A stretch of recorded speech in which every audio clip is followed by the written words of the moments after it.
The morning sun barely broke through the mist as I stood on the front steps of my modest cabin in the quiet Willow Grove community, facing a storm I never saw coming.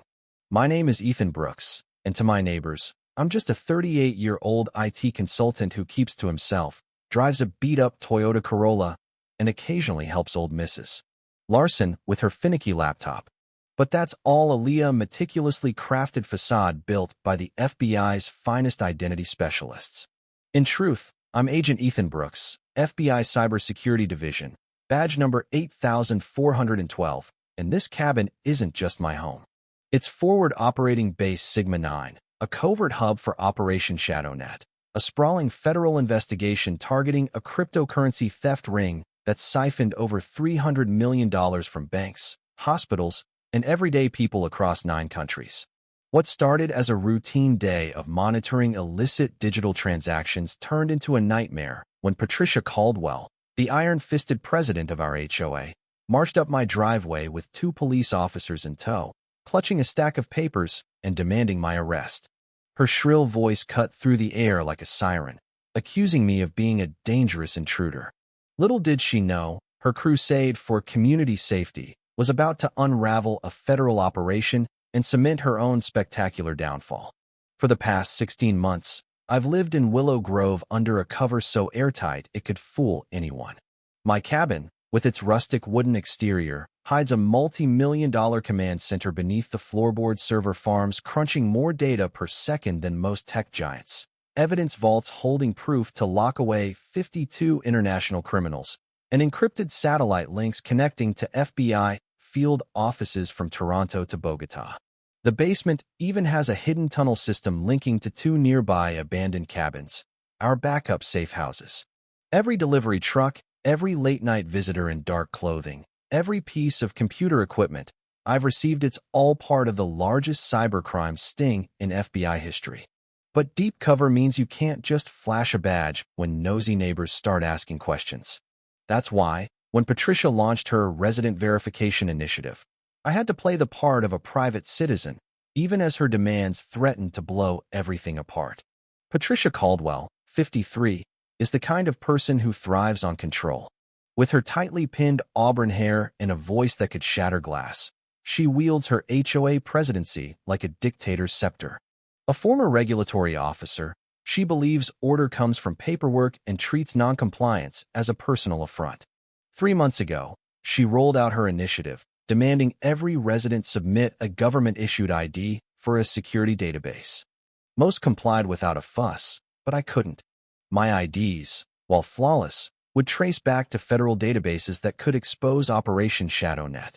When I politely declined, citing privacy, Patricia's suspicions ignited.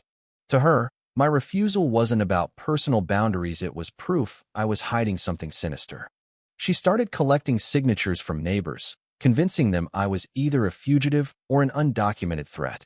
What she didn't know was that while she was playing neighborhood detective, I was tracking a criminal network planning to move $92 million in stolen crypto within 48 hours.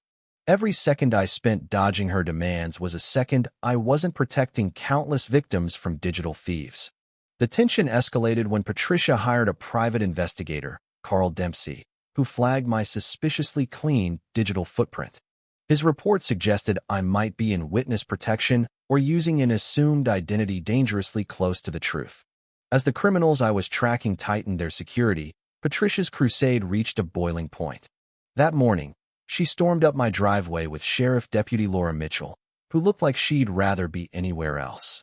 Patricia waved a highlighted copy of the HOA bylaws, declaring I had 24 hours to produce ID or face compliance enforcement. I tried reasoning with her, emphasizing my clean record and quiet life, but her eyes gleamed with the certainty of someone who'd already convicted me in her mind. Behind her, my secure phone buzzed with alerts from Agent Claire Ramsey, my partner in Operation ShadowNet, warning that our targets were accelerating their plans. Patricia's obsession was becoming a national security risk. The next day, Deputy Mitchell returned, her discomfort palpable as she read from a script clearly dictated by Patricia. "Mr. Brooks, I need to see some ID to resolve a community safety concern," she said, her notepad ready to record my response. I stalled. knowing any official inquiry could trigger a background check that would unravel my cover. Meanwhile, Agent Ramsey's messages grew urgent. The criminal network had detected law enforcement chatter in our area, putting our 34 undercover agents at risk. Patricia's interference was no longer just an annoyance, it was a ticking time bomb. By the following morning, she'd turned her campaign into a public spectacle, setting up a community safety verification event on the HOA clubhouse lawn, complete with folding chairs, a podium, and a Channel 5 News crew led by reporter Emily Harper. Detective Ryan Sullivan, dragged into this circus, looked like he was regretting every life choice that led him to this moment. Officer Kevin Young, his rookie partner, seemed eager to prove himself in what he thought was a routine assignment. They had no idea they were about to derail a federal operation. As I stood on that lawn, surrounded by neighbors and cameras, the weight of the situation hit me. My phone vibrated with Ramsey's latest warning. The criminals had moved their $92 million transfer to within 18 hours, and Sigma 9 was the only base equipped to coordinate the international response.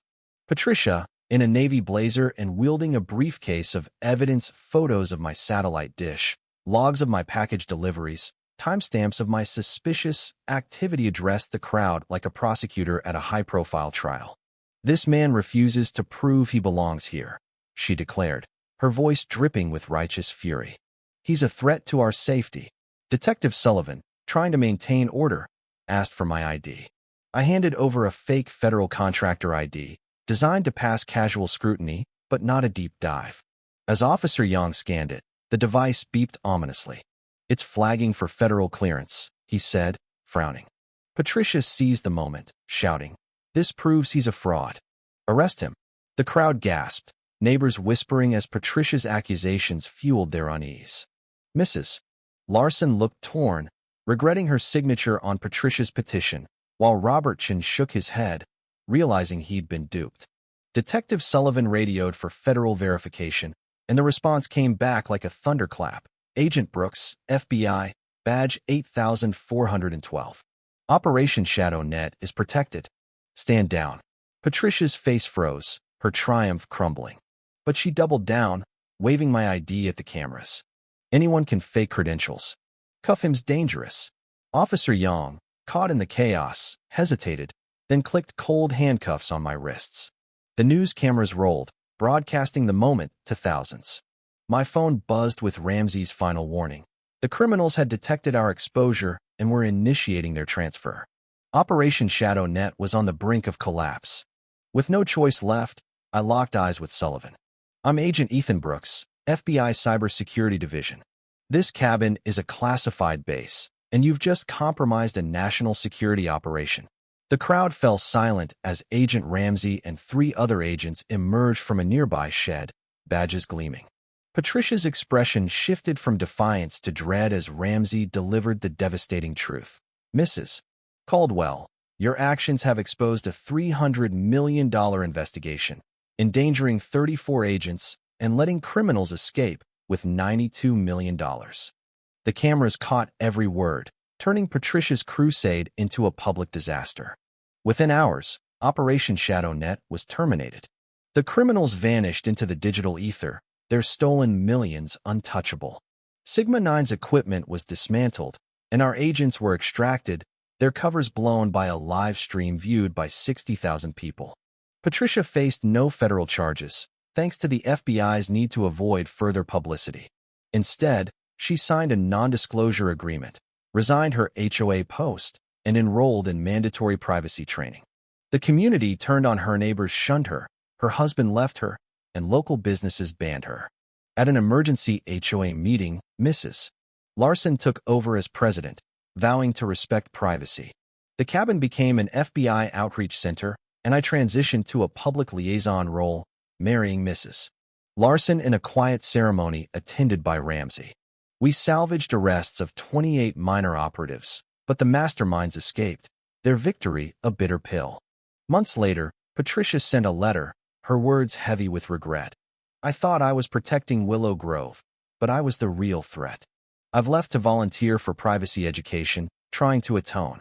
Her fall was a lesson in the dangers of unchecked power, a a reminder that the loudest voices for safety can sometimes cause the greatest harm.